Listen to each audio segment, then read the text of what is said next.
to the blind person who is looking for freedom in being whatever I want to be. This bit of fiction, sets that straight, and it gives a picture of. I think you end the play thinking, wasn't Cordelia beautiful? And don't we want to emulate that? Welcome to Classical Etc., a show that dives into the philosophy, culture, and heart of classical education. You're in the studio with Shane Saxon. Hello, welcome to this episode of Classical Etc. Today I got a chance to sit down with my friend Kyle Janke, and we talked about the play King Lear. We talked about how much we enjoy this play, we talked about the nature of freedom, and we talked about the power of fiction. We decided to do something unique on Classical Etc. because Kyle and I were having so much fun talking about King Lear, we decided to break it into two parts. If you like this episode, then you can feel free to like it, or you can drop us a comment in the comments section. Now, here's our conversation. Yeah, so what do you think about the Thunderstorm? It starts, you start hearing thunder as they're saying lines, and so you know it's out there, and then all of a sudden, here's King Lear.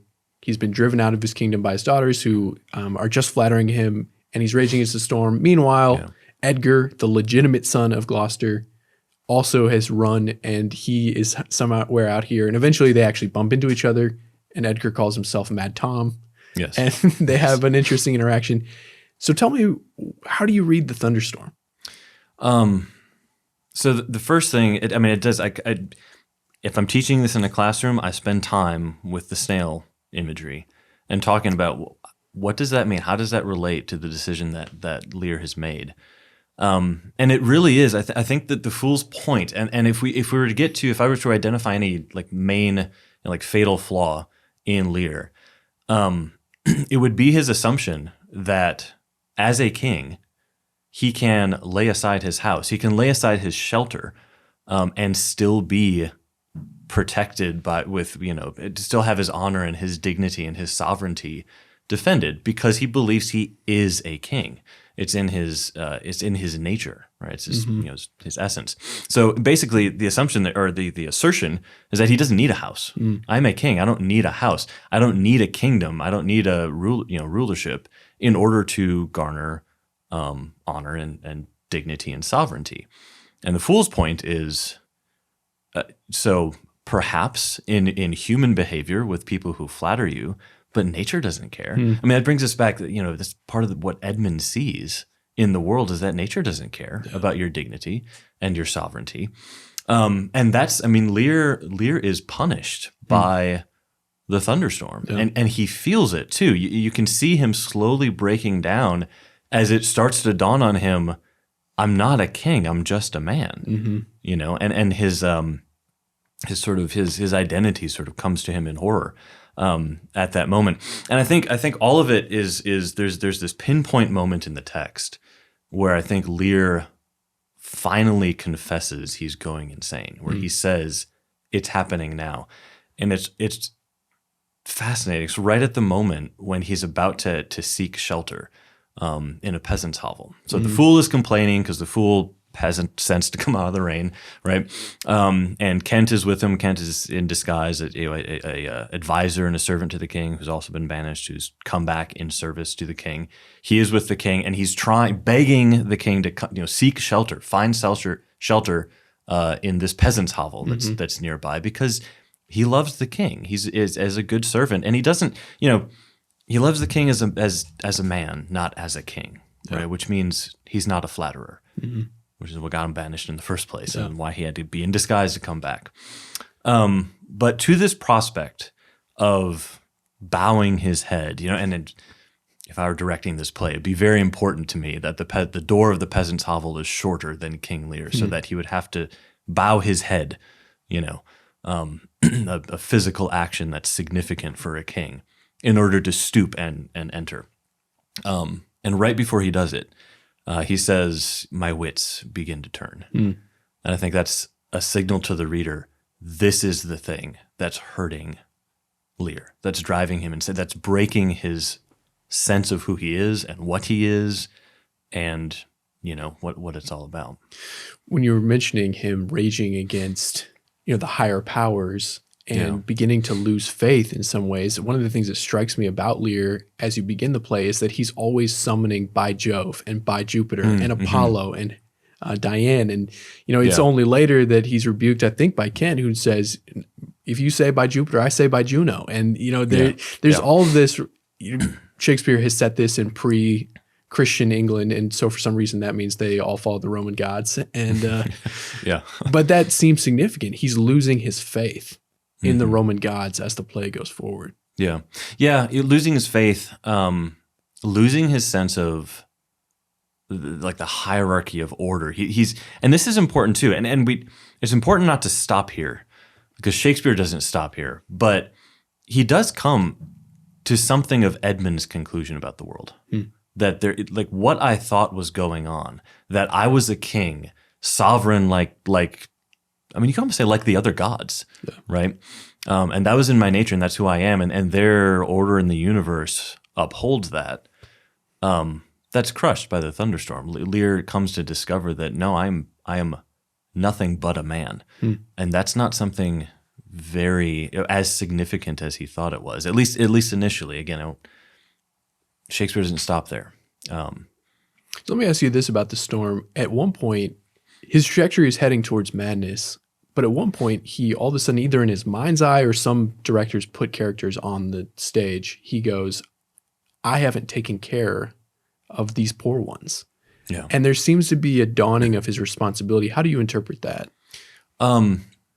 There's I don't know that it yet becomes a full-fledged dawning of his responsibility because lines later he's losing his mind in talking to Edgar. He has very important lines to Edgar where he gets a look at Edgar who has disguised himself in order to hide from his father, who has falsely accused him of desiring, patricide. Edgar's wretched, and in order to his disguise is he disguises himself as he's messing up his hair, he's stripping off his clothing, he's sticking pine needles and things like that in his arms so that he looks insane. And Lear sees this, and Lear says basically yes, this is man. You are the thing itself. This is man unflattered. He calls him unaccommodated man. Yeah. So man without accommodations. And Lear sees this as this is truth. And he says, off, you lendings, and begins to take off his royal garments. And that to me is still Lear wrestling with his problem, right? And running up against his sorrow that his sovereignty has been crushed. It's not yet, a love for his common man or the fatherly love for his people that a king should have. It's more a despairing, I was not the king that I thought I was. We are all wretched. Yeah. Which that also doesn't do much for the poor, right? Right. But it's a beginning. It is an insight in terms of, how the process that Lear goes through to learn what he learns. Yeah. So the story continues with the Gloucester plot. He decides he regrets not taking Lear's side. They pluck his eyes out. Yeah. He is sent out. Edgar finds him, doesn't tell him who he is. Edgar's his legitimate son who loves him. And Gloucester asks to be taken to the cliffs of Dover. And you have this extremely strange scene. Yes. So talk about wonderful. That. Yeah. So this is where, because we've been talking about this American idea of liberty and sovereignty and defining its boundaries. This is where that second aspect of King Lear that I love comes into play, which is the defense for literary ability and why that's necessary. Because the question is then, we left Lear in a pretty bad spot. We left Lear in despair, unflattered, realizing basically that in the eyes of nature, he's nothing. He's utterly insignificant. And if Shakespeare were to end there, that's a depressing play. And I don't think it's a true play either, although flattery is false. We all know that. So then you're left with this question of, okay, we've denied flattery, but now we've pushed it all the way to this extreme of despair. How do we get out? How do we redeem and rescue this? Which you can talk about, is an odd thing to say in a tragedy, but I really do think this is, you could call it a redemptive tragedy. But yeah, so the scene is this, that Well, let me answer the question, and then I'll explain the scene. Like, how do we get out? I think the one answer to that question is fiction. Literature is stories and imagination. That's how we get out. Because I think that's what Edgar does for his father, to cure his father's blindness. So Gloucester is on his way to Dover to throw himself off the cliff, to commit suicide, because his eyes have been put out. He's blind. He was wrong. He's come to the discovery that the son who he thought was after him is actually good, and the son who he trusted is bad. And he has no way of setting that right, seeking revenge. It's too late. He's already banished the good son. And so he's on his way to Dover to commit suicide. And his son takes him not to Dover, but out into the middle of a field. And I always tell my students to picture this, because it's strange and funny, but serious at the same time. He takes him out to the middle of a field, tells him it's Dover, gives him this long poetic description. And you can look at it in the text. Edgar's a good writer. He's bending over backwards to put an image of Dover into his father's mind, to make it convincing, to make it, come to life in his father's imagination. And then he tells his father, you're right at the edge of the cliff, leads him up there. Gloucester has this line about, I shall need no more leading now. And he throws himself off what he thinks is a cliff, which is really him just flopping down in a field, right? It goes to show Edgar has a firm hold over this man's imagination, And then Edgar runs up to him, and in a new voice, and with a different tone, speaks to him as though Edgar were a fisherman down on the shore beneath the cliffs of Dover, and tells him, I just saw you fall from the top of the cliff, and you came all the way down, and you hit the rocks, and here you are alive. What happened? They have a whole conversation develops around this as Gloucester is trying to wrap his mind around, like, what are you telling me? And the man tells him, like, there's a demon up on the cliff that led you there, and But I think it all culminates in this one line, which it comes pretty early on when Edgar first runs up to him in the guise of a fisherman, or in the voice of a fisherman, and he says to him, "Thy life's a miracle." And I like to talk to students about, is Edgar doing a good thing here in tricking a blind old man, which is really what he's doing. And you get the typical responses of like, well, yeah, I kind of see he's doing it to help him, but also it's a little uncomfortable. And he's lying. Edgar's telling a falsehood. It's not true. You can also bring in that question of, is Edgar flattering his father? But then I point him to that line, "Thy life's a miracle." And what about that? Is that flattery? Yeah. Is that not true? And I think the rest of the play has something to say about that. Takes that a step further in answering, is life a miracle? And should it be considered as such? But that alone, I think, is sort of, it's a key to how Lear later comes out of his madness, how his madness is cured. You could almost say that great literature is the only way to teach blind people that life is a miracle. Precisely. Yes, exactly. You point out that some commentators or normal readers would look at Lear's behavior there and say, oh, Lear is going mad. I actually read those very words in a commentary of Act 5, where it says that line that you quoted is proof that he's finally gone insane.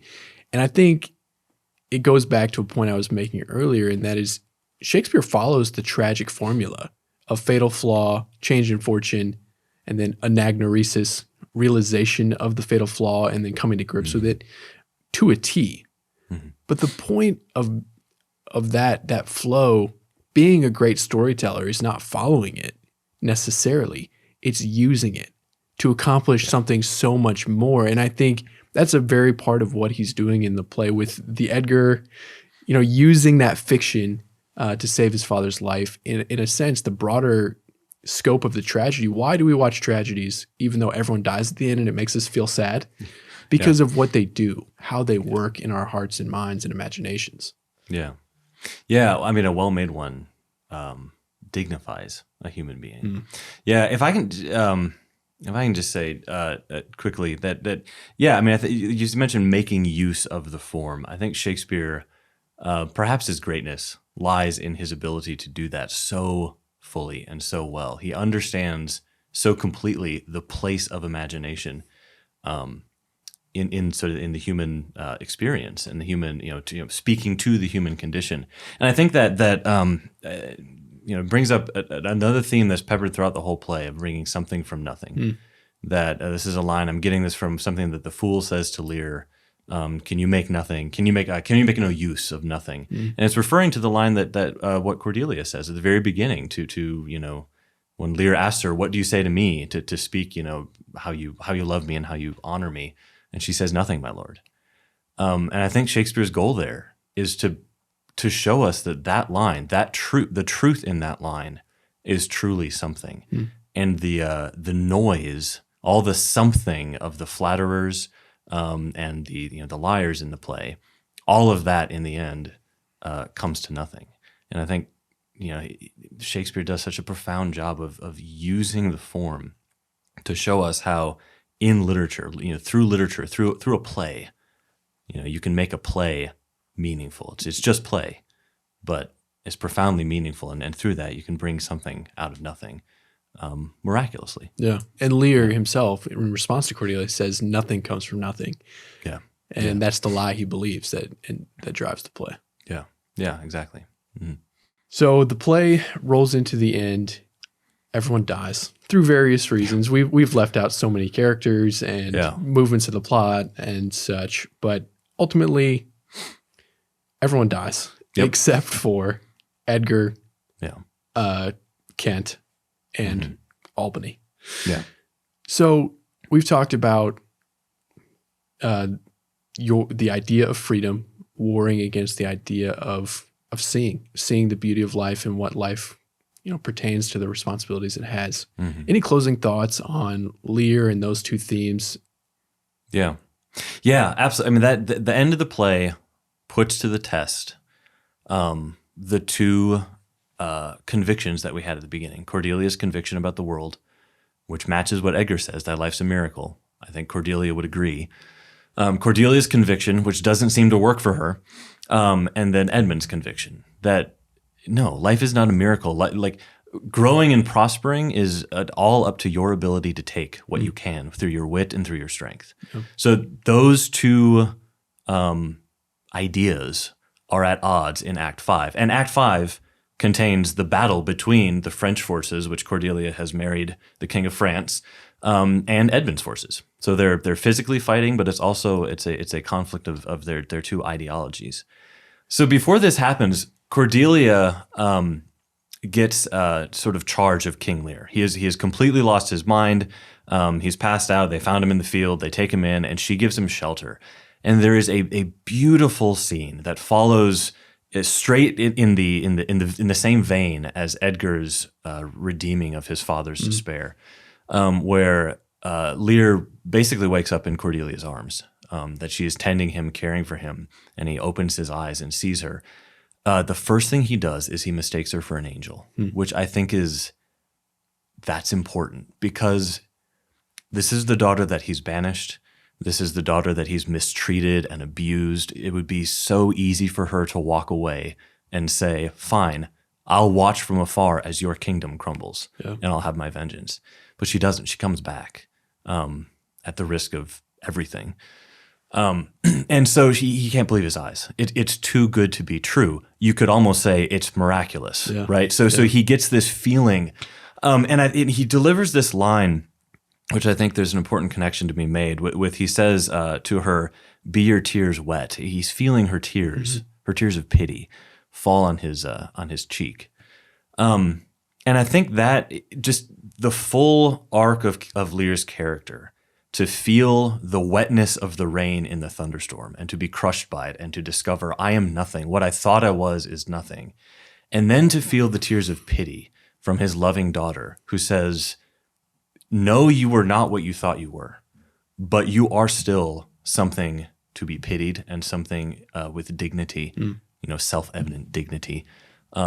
And she also tells him not to kneel, something that ought to stand up as a human being. That arc for Lear, to be crushed and then to feel the miracle of, am I still, valued? Yeah. It's beautiful. And it puts Lear for the final scene, the final showdown, in this place where I think an average reader might look at his behavior and think, now he's insane. Because they're losing. They do lose the battle. He gets taken off into captivity. He's going with Cordelia into captivity, and he's thrilled. He's happy. He's smiling. He's excited to sit in a prison cell with his daughter. And I think the average way to look at that, you look at that and you think, like, well, now he's really lost his mind. Yeah. But I think Shakespeare's point is, like, no, he's finally found his mind. Yeah. He's finally sane, knowing what really matters. He has Cordelia and nothing else. Nothing else really matters. But then, of course, Edmund, he sends a message ahead of them. And this is Edmund's darkest deed at the end of the play. He sends a message ahead of them to kill Cordelia and to make it look like suicide, which I think is the depth of his evil, is to take, the goodness of Cordelia and make it seem as though to the world that it despaired, which of course is a lie, but it would be a final burial of this idea of Cordelia's ideology, right, of her conviction. Ultimately, his plan succeeds. She is killed. The battle is lost, but Edmund is mortally wounded in the battle. In a duel with Edgar in the middle of that battle. So he's mortally wounded and he's dying, and his aims have all come to fruition. But I think in closing, at the end of the play, you have Cordelia dead in Lear's arms and the lament over that, and Edmund nearby dying.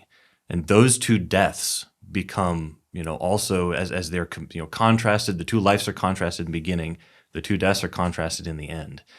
And there is a profoundly weighty line when someone mentions, to those who are gathered around Cordelia, someone mentions that Edmund has finally died. And the response is, that's but a trifle here. It's just pushed aside. Yeah.